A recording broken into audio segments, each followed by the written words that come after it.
Kozhikode ചെറുവണ്ണൂരിൽ road മുറിച്ചു കടക്കവേ school വിദ്യാർത്ഥിനിയെ bus ഇടിച്ചു തെറിപ്പിച്ചു.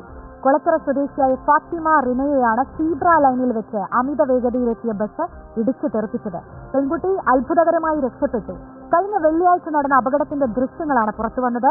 Farooq joint RTO അന്വേഷണത്തിന് ഉത്തരവിട്ടു.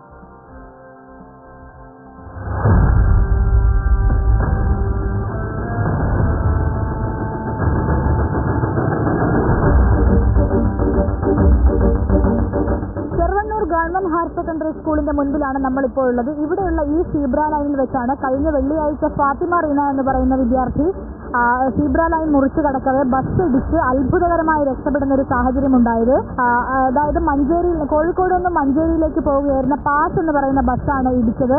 ഇത് നമുക്ക് ദൃശ്യങ്ങളിൽ തന്നെ മനസ്സിലാകും. ഒരു വളവാണ്, വലിയ വളവാണ് ഇവിടെ ഉള്ളത്. ആ വളവ് കഴിഞ്ഞ് വരുന്നിടത്ത് തന്നെയാണ് സീബ്ര ലൈൻ ഉള്ളത്. സ്കൂളിന്റെ തൊട്ട് മുന്നിൽ തന്നെ ആയതുകൊണ്ടാണ് ഇവിടെ സീബ്ര ലൈൻ വെച്ചിരിക്കുന്നതും. പക്ഷേ സീബ്ര ലൈനിന് ഇരുവശവും ഹമ്പോ അത്തരത്തിലുള്ള സംവിധാനങ്ങളോ മുന്നറിയിപ്പ് ബോർഡുകളോ ഒന്നുമില്ല എന്നുള്ളതാണ് ഈ യാഥാർത്ഥ്യം. നിരവധി പേർക്കാണ് ഇവിടെ മുൻപും പരിക്കേറ്റതെന്നാണ് നാട്ടുകാരടക്കം പറയുന്നത്. ബസ്സുകൾ അമിത വേഗത്തിൽ വന്നിട്ട് ഇടയ്ക്കിടയ്ക്ക് അപകടം ഉണ്ടായിരുന്നു. ഒരു 1-2 വർഷം മുന്നേ ഒരു മരണമൊക്കെ സംഭവിച്ചിരുന്നു.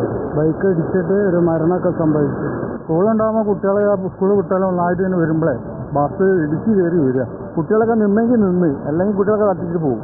പോലീസുകാർ ഉള്ള സമയത്ത് മാത്രം ഒരു സ്റ്റേഷനാക്കും. ഈ വളവും ഈ ശിവലൈനും കൂടി ഉണ്ടായതുകൊണ്ടാണ്. അത് ഒന്നുകിൽ ഇത് മാറ്റി എന്തെങ്കിലും പോലീസുകാരെ സജ്ജീകരണം എന്തായാലും നിർബന്ധമായിട്ട് ചെയ്യണം.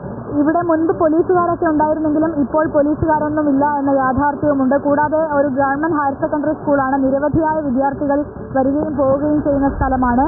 അവിടെ ഇത്തരത്തിലുള്ള ഒരു വളവും അത് അമിത വേഗതയും ഒക്കെ നിയന്ത്രിക്കാൻ എന്തെങ്കിലും തരത്തിലുള്ള മാർഗങ്ങൾ ഉണ്ടാവണമെന്ന് തന്നെയാണ് ആളുകൾ ആവശ്യപ്പെടുന്നത്. ഏതായാലും പാസ് എന്ന് പറയുന്ന ബസ്സിലെ ഡ്രൈവറുടെ ലൈസൻസ് ഇപ്പോൾ സസ്പെൻഡ് ചെയ്തതായാണ് നമുക്ക് ലഭിക്കുന്ന വിവരം. കൂടുതൽ നടപടികൾ ഉണ്ടാകുമെന്നും ഫറൂഖ് ജോയിന്റ് RTO അറിയിക്കുന്നുണ്ട്. ഏതായാലും ഇവിടെ ഇപ്പോൾ വളരെ അത്യാവശ്യമായി പോലീസിനെ വിന്യസിക്കുകയോ അല്ലെങ്കിൽ ഏതെങ്കിലും തരത്തിലുള്ള ഹമ്പോ മറ്റോ നിർമ്മിക്കുകയോ ചെയ്യണമെന്നാണ് നാട്ടുകാരുടെയും ആവശ്യം.